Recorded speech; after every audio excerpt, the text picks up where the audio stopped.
நம்ம தேங்காய் பால் ரசம் வைக்கிறக்காண்டி ஒரு தேங்காயை திருவி பால் எடுத்துக்கிட்டாச்சுங்க. 50 கிராம் புளியை ஊறப்படுக்கிறோங்க.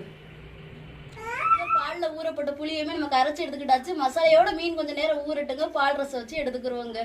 பால் ரசம் நம்ம எப்படி வைக்க போறோம்னா சிம்பிளா புளி ரசத்துல தாங்க ரெடி பண்ணணும். என்ன சூடாச்சுங்க கடவுள்ட்டு போட்டுக்கிறோம். வத்தல் போட்டுக்கிறோம். 2 கருவேப்பிலை போட்டுக்கிறோம். தேங்காய் பாலோட கரைச்சி வச்ச புளியும் சேர்த்துக்கிறோங்க.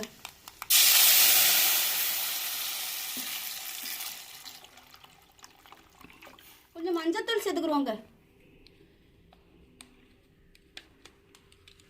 சொந்தங்களோட பால் ரசம் ரெடி ஆச்சுங்க. இறக்கி வச்சுக்கிறோம். தேவையான உப்பு போட்டுக்கிறோங்க.